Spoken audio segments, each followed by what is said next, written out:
Rahim अस्सलाम वालेकुम everyone and welcome back to my channel educational tips.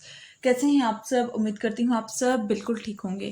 Students, आज मैं आपके साथ शेयर करने जा रही हूँ unit number 10 speaking the truth. और स्पीकिंग द ट्रुथ के अंदर मैं आज आपके साथ एक्सरसाइज का सोल्यूशन शेयर करूँगी। और ये हमारे पास ये है पेज नंबर 46 पे। पेज नंबर 46 ओपन कर लीजिए। इसका पार्ट नंबर ए है, why was the holy prophet सल्लल्लाहु अलैहि वसल्लम कॉल्ड सादिक। आप सल्लल्लाहु अलैहि वसल्लम को सादिक क्यों कहा जाता था? तो इसका आंसर है जी, Prophet sallallahu alaihi wasallam always spoke the truth, even when he was very young. Hence, the people of Makkah called him Sadiq, which means truthful. ठीक हो गया जी। उसके बाद फिर आ जाते हैं बी पार्ट पर। Give 3 reason why being truthful is a good habit. किस तरह से सच बोलना एक अच्छी आदत है। A person who speaks the truth is always respected by all those who know him. Speaking the truth keeps a person out of trouble.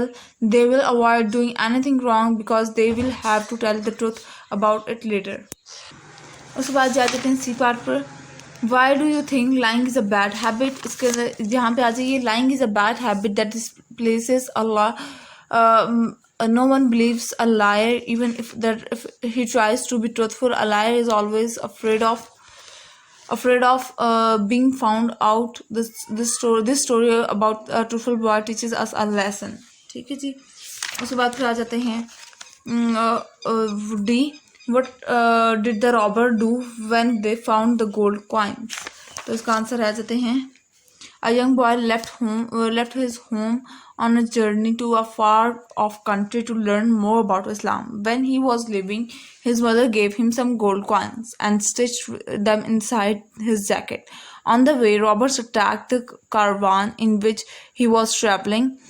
They took all the money and valuables that the travelers had, but could not find anything on the young boy. Hey boy, do you have anything? They asked him. Yes, I have gold coins stitched inside my jacket. ठीक है, ये इसका answer हो जाएगा। उसके बाद फिर आ जाते हैं ई पार्ट पर। What lesson do we learn from the story of the Sayyid Abdul Qadir Jilani? Always speak truth and do not tell a lie. ठीक हो गया जी। तो ये था आज का लेक्चर। आई होप आपको समझ आ गया होगा। अगर आज का लेक्चर आप लोगों को समझ आ गया है तो मेरे चैनल को सब्सक्राइब कर दीजिएगा, वीडियोस को लाइक कर दीजिएगा और साथ साथ बेल आइकन को प्रेस करना मत भूलिएगा। इससे मेरी आने वाली हर लेटेस्ट अपडेट्स सबसे पहले आप तक पहुंचेगी। मिलती हूँ किसी और वीडियो में। दुआ में याद रखिएगा, अपना ख्याल रखिएगा। अल्लाह हाफिज़।